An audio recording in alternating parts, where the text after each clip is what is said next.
गरुड़ पुराण अनुसार मृत्यु के बाद शव को इन 3 कारणों से अकेला नहीं छोड़ना चाहिए।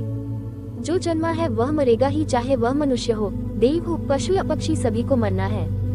ग्रह और नक्षत्रों की भी आयु निर्धारित है और हमारे इस सूर्य की भी। इसे ही जन्म चक्र कहते हैं। जन्म मरण के इस चक्र में व्यक्ति अपने कर्मों और चित्त की दशा अनुसार नीचे की योनियों से ऊपर की योनियों में गति करता है और पुनः नीचे गिरने लगता है। ये क्रम तब तक चलता है जब तक कि मोक्ष नहीं मिल जाता है। कई बार स्थितियां बदल जाती हैं। आओ जानते हैं गरुड़ पुराण अनुसार कि मरने के बाद क्यों नहीं शव को अकेला छोड़ा जाता है। दाह संस्कार कुछ समय के लिए टाल देते हैं इन 3 कारणों से। 1. सूर्यास्त के बाद हुई है मृत्यु तो हिंदू धर्म के अनुसार शव को जलाया नहीं जाता है। इस दौरान शव को रात भर घर में ही रखा जाता और किसी न किसी को उसके पास रहना होता है। उसका दाह संस्कार अगले दिन किया जाता है। यदि रात में ही शव को जला दिया जाता है तो इससे व्यक्ति को अधोगति प्राप्त होती है और उसे मुक्ति नहीं मिलती है। ऐसी आत्मा असुर, दानव अथवा पिशाच की योनि में जन्म लेते हैं। 2. यदि किसी व्यक्ति की मृत्यु पंचक काल में हुई है तो पंचक काल में शव को नहीं जलाया जाता है। जब तक पंचक काल समाप्त नहीं हो जाता तब तक शव को घर में ही रखा जाता है और किसी न किसी को शव के पास रहना होता है। गरुड़ पुराण सहित कई धार्मिक ग्रंथों में उल्लेख है कि यदि पंचक में किसी की मृत्यु हो जाए तो उसके साथ उसी के कुल खानदान में 5 अन्य लोगों की मौत भी हो जाती है। इसी डर के कारण पंचक काल के खत्म होने का इंतजार किया जाता है, परंतु इसका समाधान भी है कि मृतक के साथ आटे, बेसन या कुछ सूखी घास से बने 5 पुतले अर्थी पर रखकर इन 5 का भी शव की तरह पूर्ण विधि विधान से अंतिम संस्कार किया जाता है। ऐसा करने से पंचक दोष समाप्त हो जाता है। 3. यदि कोई मर गया है परंतु उसका दाह संस्कार करने के लिए उसका पुत्र या पुत्री समीप नहीं होकर कहीं दूर है तो उनके आने का इंतजार किया जाता है। तब तक शव को घर में ही रखा जाता है और किसी ना किसी को शव के पास रहना होता है। कहते हैं कि पुत्र या पुत्री के हाथों ही दाह संस्कार होने पर मृतक को शांति मिलती है, अन्यथा वह भटकता रहता है। शव के अकेला नहीं छोड़े जाने के 3 कारण।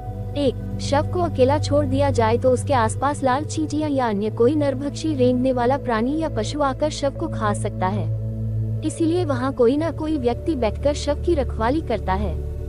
2. रात में मृत शरीर को अकेला छोड़ दिया जाए तो आसपास भटक रही बुरी आत्माएं भी उसके शरीर में प्रवेश कर सकती हैं। इससे मृतक के साथ साथ परिवार को भी संकट का सामना करना पड़ सकता है।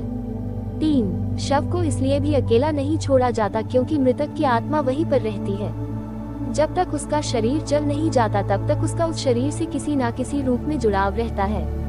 साथ ही वह अपने परिजनों को भी देखता है। अकेला छोड़ दिए जाने से उसका मन और भी ज्यादा दुखी हो जाता है। हालांकि अधिकतर लोग गहरी नींद में चले जाते हैं।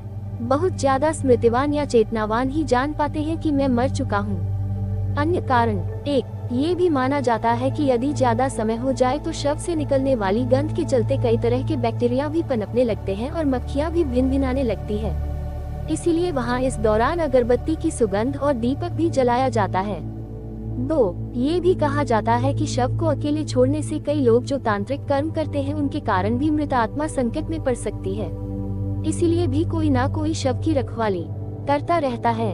3. शव के आसपास जगह को साफ सुथरा किया जाता है और धूप के साथ ही दीपक भी जलाया जाता है ताकि वहां दूर तक उजाला फैला रहे।